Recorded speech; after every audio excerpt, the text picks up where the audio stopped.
Hermanas, queridos televidentes y radioyentes que nos están siguiendo por este canal, particularmente los enfermos, los que están sufriendo en las camas, los que tal vez por las inundaciones también están todos preocupados, aterrados y tristes y sobrecogidos de tantas vicisitudes como hay. Nos vamos a unir, como les decía al inicio de esta Eucaristía, para que el Señor les fortalezca, les cuide, les ampare, no permita que hayan más problemas de inundaciones u otras cosas también terribles que acontezcan. Que evidentemente el Señor no está enviando esto porque son cosas climáticas, son cosas así de la naturaleza. Dios no está mandando esto para castigarnos, para decir, han hecho esto, una lista así de pecados y ahora ya van a ver lo que les pasa. No, en absoluto. Dios siempre es bueno, siempre es misericordioso, se presenta como Padre ante todos nosotros. Entonces, si estas voces mías y las voces de cada uno de ustedes en este momento están llegando a esas personas que están sufriendo por las inundaciones, pues a ellas nuestra bendición, nuestra oración, nuestra solidaridad a todo nivel, particularmente nuestra oración. Hoy estamos festejando como que tres o cuatro solemnidades importantes. La primera es la presentación del niño Jesús en el templo.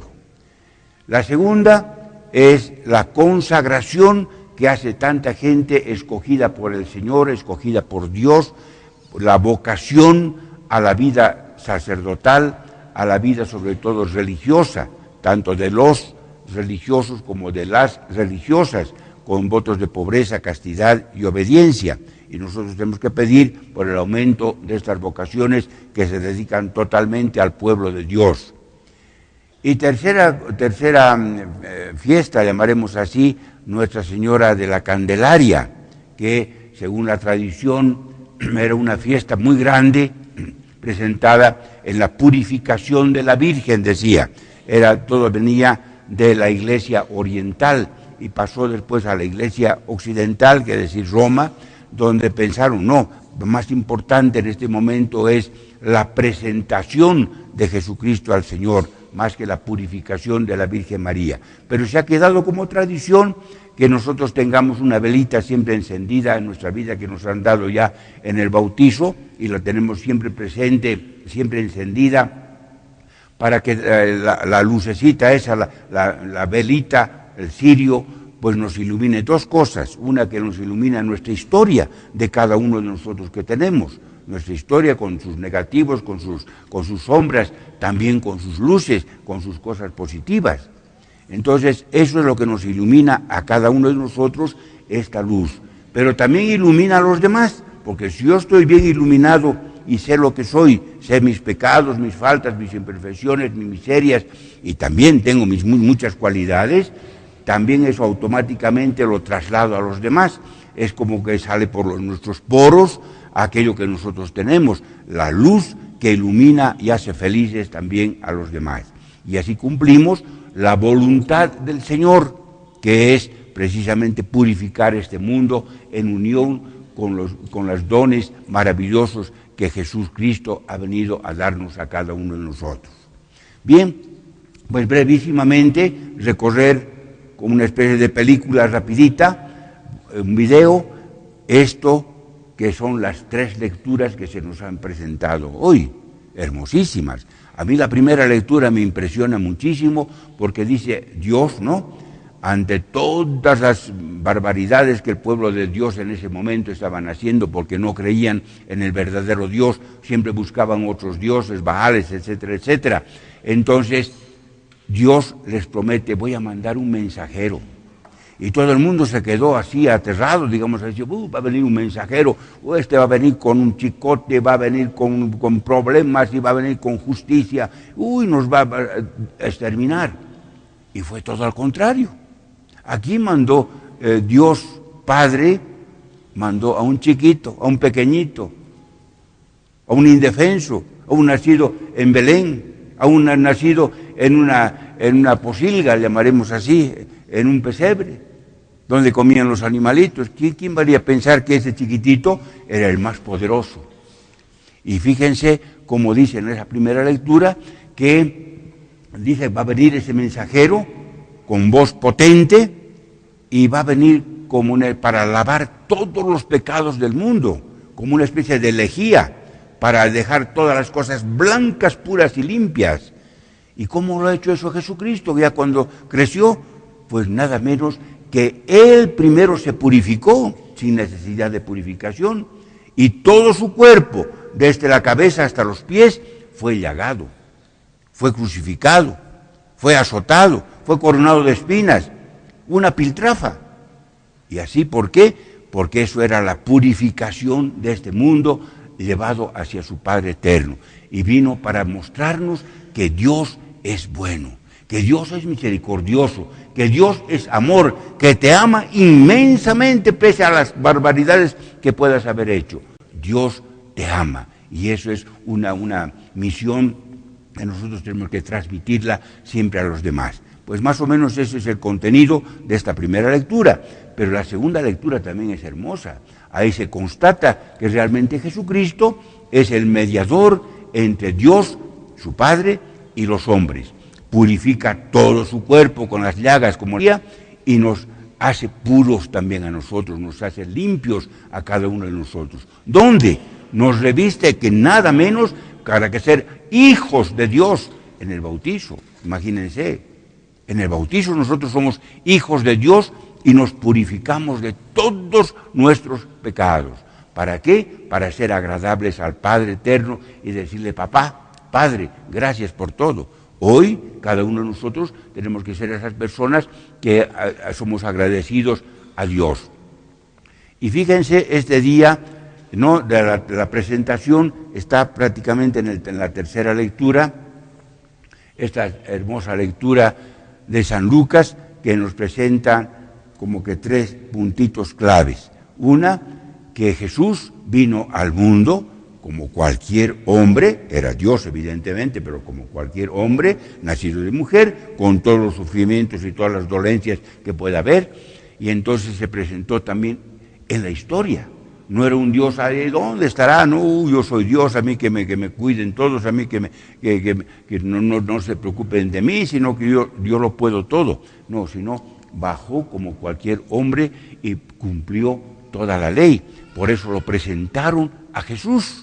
Lo presentaron al templo para cumplir la ley de Moisés, donde había que ofrecer carneritos, había que ofrecer algunos holocaustos, algunas ofrendas, y cuando eran las personas pobres, pues solamente eran unos pichoncitos, una cosa así sencillita nada más. Si se fijan, San José, la Virgen, eran pobres, y ofrecieron carneros y toritos y no sé qué cosas más, no, ofrecieron unos pichoncitos, aquí está, no, yo es lo que tengo. Pues fíjense, eso significa mucho para nosotros, porque nosotros también hemos sido presentados al templo. ¿Por quién? Por nuestro papá, por nuestra mamá, por nuestro padrino, por nuestra madrina en el bautizo. Hemos sido presentados al templo. ¿Y qué le ofrecemos? No tenemos millones, no tenemos toneladas de dinero, ni cualidades, ni nada, pero sí tenemos la fe que el Señor nos los regala para que esa misma fe se lo presentemos al templo y entreguemos todo nuestro ser. ¿Para qué? Primeramente para amar a Dios, pero para amar al prójimo. Todas las cosas que nosotros hacemos es en bien del prójimo, en bien de los demás. Y por eso viene la vocación. Dios, Jesucristo el Señor, escoge a las personas que Él quiere, hombres y mujeres, para que se vea. Cuando ven una religiosa, cuando ven un religioso, la gente ve el testimonio de que esas personas alaban a Dios con la oración, con el sacrificio, con la vida de comunidad. ¿Pero para qué? Para que las demás personas sean felices, para que viendo cómo esas religiosas, esos religiosos se aman dentro de la comunidad, por ejemplo, entonces dice: vale la pena ser católicos, vale la pena ser buenitos, vale la pena cumplir los mandamientos, vale la pena manifestar como misioneros que somos cada uno de nosotros esa grandeza que Dios tiene para cada uno de nosotros. Qué bello, ¿no? Qué hermoso. Entonces la vida religiosa vale muchísimo como signo, como testimonio de lo que Dios quiere de cada uno de nosotros los bautizados. Pero la vida, por eso hoy está consagrado a la vida religiosa, a la vida consagrada de las religiosas y de los religiosos. Ustedes saben que la vida religiosa como que tiene que dos manitos importantes, dos especialidades, llamaremos así, entre comillas, de la vida religiosa. Es la vida contemplativa, o sea, la vida de oración, de recogimiento, de clausura, de sacrificio, de silencio, de todo eso que llevan las monjitas, por ejemplo, concretamente aquí en La Paz tenemos las concepcionistas, tenemos las hermanas carmelitas, que de vida de clausura, entonces que están orando por nosotros, son el pararrayos de la iglesia, pararrayos del mundo entero. Y hay otra parte que son las religiosos también que se dedican a la vida pastoral, por ejemplo, las que se dedican a los chiquititos, a los niñitos, a los pequeñitos, ¿no? Hay una congregación aquí en La Paz, por ejemplo, que se llama El Amor de Dios, unas madrecitas que se dedican a cuidar a esos niñitos que las mamás no los quieren y los ponen, los dejan ahí en un lugar, ¿no? Bien, entonces también, por ejemplo, los ancianitos, y así por delante, colegios, en fin, pastoral. Hay mucho que hacer, pero necesitamos vocaciones y nuestra obligación hoy es que ellas, dando testimonio de esto, nosotros también pidamos para que hayan muchas y santas buenas vocaciones. Pues bien, entonces, hoy, día de la presentación del Señor, nos presentamos. Y juntamente con la presentación del Señor y las Candelarias está una imagen que es nuestra, muy boliviana, de que es reina de Bolivia, coronada de Bolivia. ¿Quién será? La Virgen Nuestra Señora de Copacabana, hoy 2 de febrero. Entonces, todos tenemos una devoción grande a la Virgencita Nuestra Señora de Copacabana. Estoy viendo aquí muchas imágenes, ¿no? Han traído sus cuadritos, sus imágenes de la Virgencita de Copacabana. Tenga mucha devoción siempre a esta Virgencita Nuestra Madre, que es una solamente Nuestra Madre, bajo muchas vocaciones. Una de ellas es Copacabana. Y la Virgen de Copacabana es la reina de Bolivia, coronada, y es también generala de la policía boliviana.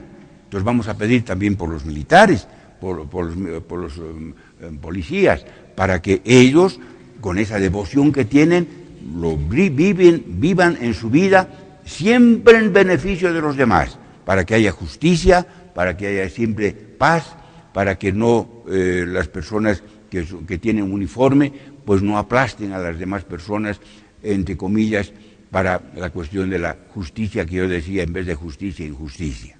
Muchas cosas, ¿no? Bueno, entonces, hoy es nuestra fiesta, porque cada uno de nosotros hemos sido presentados al Señor. Yo pediría a cada uno de ustedes que un ratito de silencio entren dentro de sí misma y digo, Señor, gracias porque, Señor, tú me has escogido, porque me has hecho hija de Dios. ¿Para qué? Para servir al prójimo, para servir a los demás. Entonces, todos los que estamos aquí bautizados, todos los que están siguiendo en la televisión, los enfermos, con sus dolores, con sus sufrimientos, ellos también son hijos de Dios, hijas de Dios. Entonces, para todos nosotros, para el pueblo de Dios y para las religiosas, fuerte aplauso.